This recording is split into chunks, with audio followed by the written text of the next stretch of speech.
Waalaikumsalam warahmatullahi wabarakatuh. Selamat sore teman-teman semua. Sore. Di sini kami dari kelompok 4 akan mempresentasikan hasil kerja kelompok kami, yaitu mengenai materi menghadap pembonceng. Sebelum itu, saya mau memperkenalkan anggota kelompok 4, yaitu yang pertama saya sendiri, Zawa Zahira Andra sebagai moderator. Saya Tiang Natuma Destuti. Saya Jessica Nanda. Dan Muhammad Farah Terdewa. Dan materi pertama akan dijelaskan oleh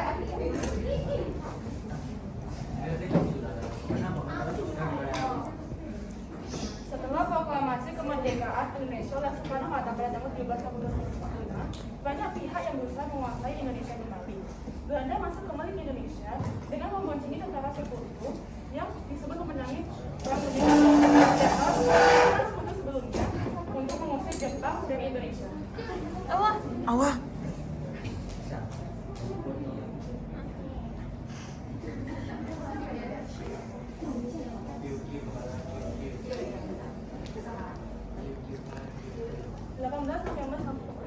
Di bawah komando Kolonel Hasan Basri, sekitar 1.000 pemuda bersenjatakan bambu runcing dan tombak mengepung hotel Mountbatten karena mereka melihat tentara Belanda bekas tahanan Jepang menghina dan menyerang di kota dengan api.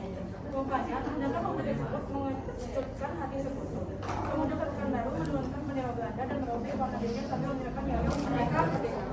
Selanjutnya akan dipresentasikan oleh Farah. Di Bengkalis muncul pasukan yang bernama Angkun pada pertengahan September 1945. Pasukan ini berdatang dari Bandung, Sungai Pakning, Semenanjung Malaya di bawah pimpinan Tansia. Mereka menghukum semena-mena sejumlah tentara Jepang sehingga menimbulkan amarah. Pasukan Angkun menemui Bupati Bengkalis, Dato Ahmad, agar menyerahkan pemerintahan ke tangan mereka.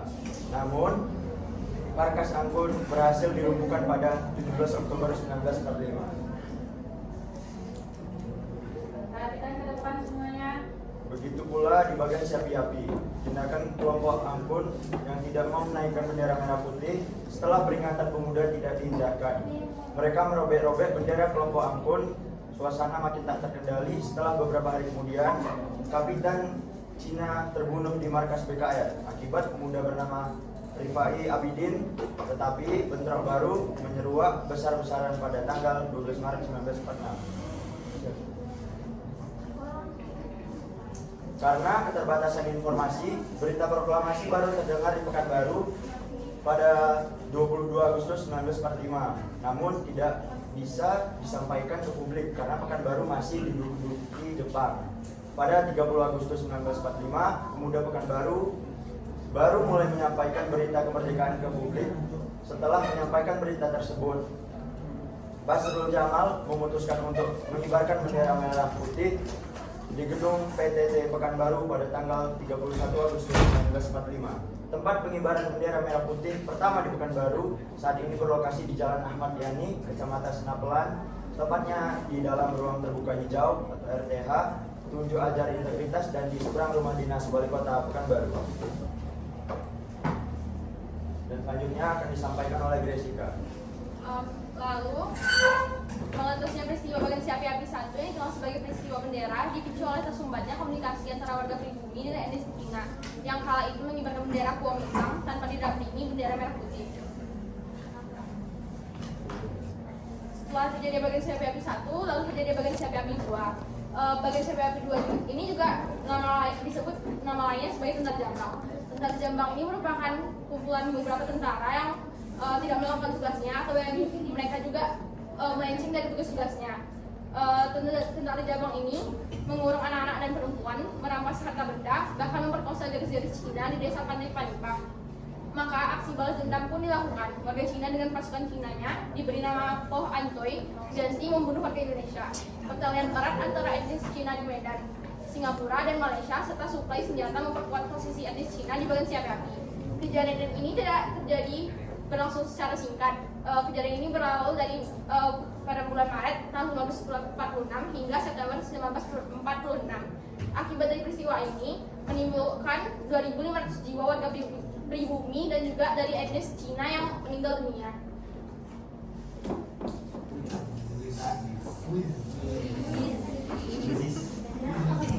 Setelah mendengar sekitar 5 menit lagi, kami akan melaksanakan kegiatan kuis, yaitu dengan cara teman-teman yang bisa menjawab dan juga ingin menjawab boleh angkat tangan.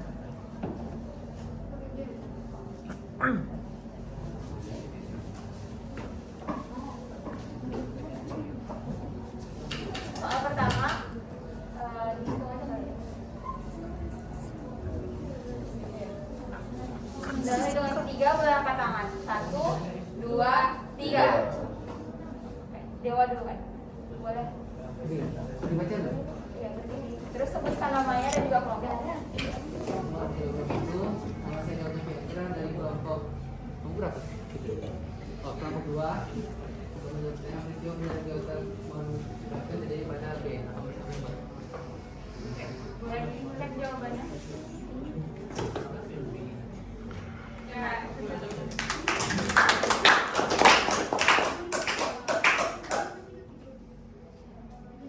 Dalam hitungan ketiga, 1, 2, 3. Oke, silakan disebutkan namanya.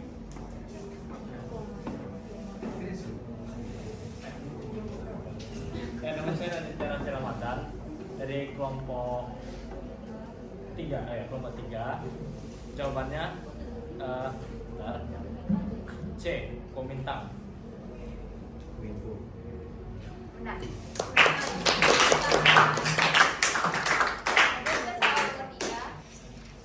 Dalam hitungan ketiga, 1, 2, 3. Berarti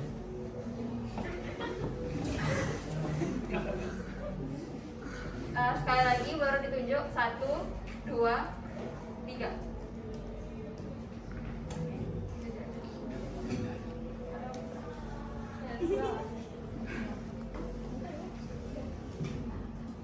Dimas. Ya Mas. Silakan berdiri. Berdiri dulu Mas. Jawab.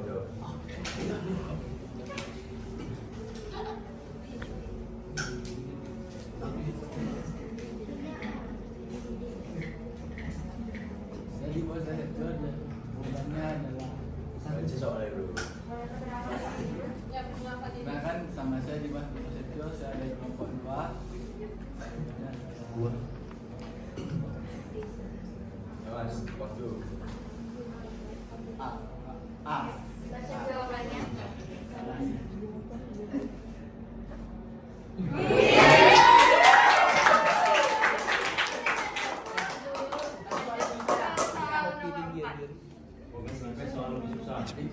Dalam hitungan ketiga, 1, 2, 3.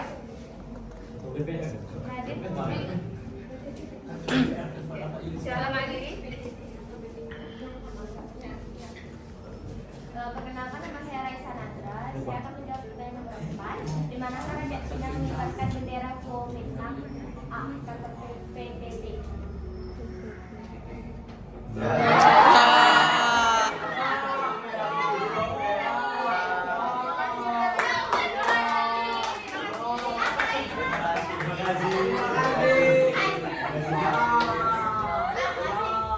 Lanjut ke soal terakhir, nomor 5. Terakhir. Dalam hitungan ketiga, 1, 2, 3. Oke, silakan berdiri dan sebutkan namanya. Nama saya Sulika.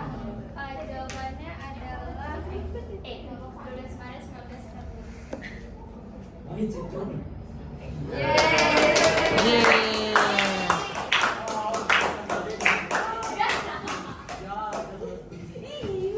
Kesimpulan yang dapat diambil dari presentasi hari ini ialah setelah Indonesia merdeka dan melakukan proklamasi, masih ada beberapa pihak dan beberapa negara yang masih ingin mengintervensi kemerdekaan Indonesia.